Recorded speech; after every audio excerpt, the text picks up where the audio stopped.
My name is Claire Dawson. I'm 31 years old, and exactly 18 minutes after my boss told me my career was over, he was the one begging me not to leave. It all started on a rainy Tuesday morning.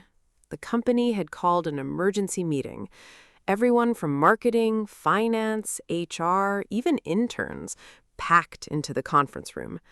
My boss, Richard Collins, walked in smiling. That smile always meant someone else's day was about to get worse.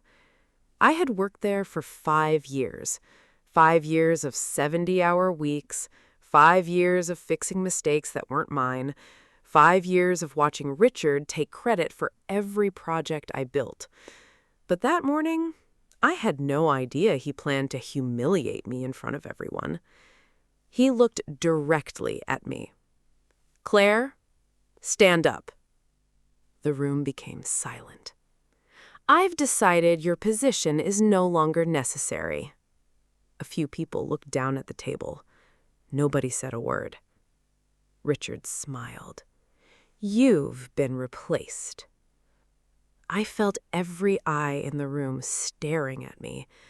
Then he laughed. "You'll never work in this city again." Some people actually chuckled. Others looked uncomfortable.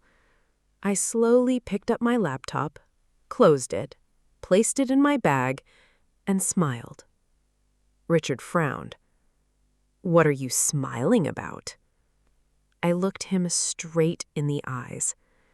"I guess nobody told you." "Told me what?" I pulled my phone from my pocket. "It wasn't me getting replaced. It was your company getting acquired." The smile disappeared from his face. "And I'm leading the transition team." Silence. Complete silence. 5 years earlier, this company was 6 months away from bankruptcy. Most employees never knew. Richard certainly never admitted it.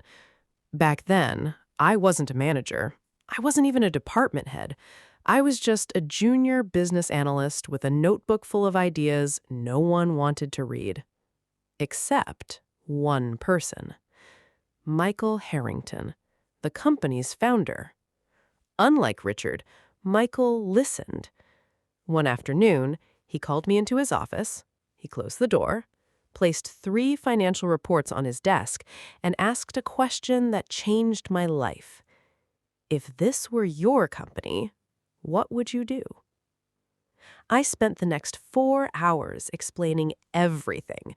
The wasted spending, the broken processes, the clients we were about to lose, the products nobody should have approved. When I finished, Michael smiled. "You've been seeing problems no one else noticed." That meeting became dozens, then hundreds. For nearly 2 years, we rebuilt the company together, quietly, behind the scenes. Richard never noticed, because he was too busy chasing promotions. He assumed every improvement was his own brilliance. Michael knew better. Before retiring, he made one decision that almost nobody inside the company knew about. He created an employee trust, 5% of the company, for the people who actually built it. He made me one of its trustees, not because I was family, because I had earned his trust. Richard never bothered reading the paperwork. He assumed trustees were ceremonial. They weren't. When the company received acquisition offers, the trustees had voting rights, real voting rights. 3 months before Richard fired me, our biggest competitor approached the board. They wanted to buy us. Most directors hesitated. The company had value, but under Richard, that value was disappearing. Revenue had flattened, employee turnover had doubled. 3 major clients had quietly warned they were considering leaving. The board needed evidence, not opinions, so I started gathering it. Late nights, financial reports, customer feedback, performance metrics. Nothing exaggerated, nothing fabricated, just facts. By the time the acquisition committee met, They already knew the truth. Richard wasn't leading the company. He was living off decisions made years before. The night before he fired me, I attended another meeting. Not at headquarters, at a law office downtown. 8 people sat around the table. The acquiring company's executives, our attorneys, 3 board members, and me. The lead attorney looked around the room. The acquisition closes tomorrow morning. The current CEO will be removed immediately after approval. He looked at me. The board unanimously requests that you oversee the transition. I stared at the documents. I'll accept, but only if there are no layoffs. The acquiring CEO smiled. That condition was already written into the agreement.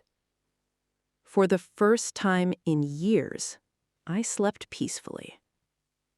Richard, on the other hand, spent that night preparing the speech where he planned to fire me. Asked one question. Why didn't you quit? I smiled. Because someone had to save the company. He nodded once, then walked away. I never saw Richard Collins again.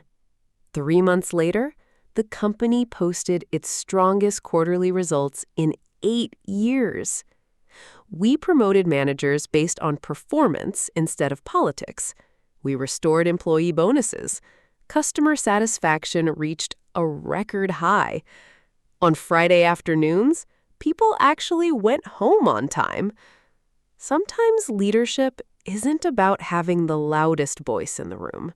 Sometimes it's about quietly doing the right thing until the truth finally catches up with everyone. If there's one thing I learned from Richard, it's this. Never underestimate the quiet person in the meeting. They might be the one writing the company's future.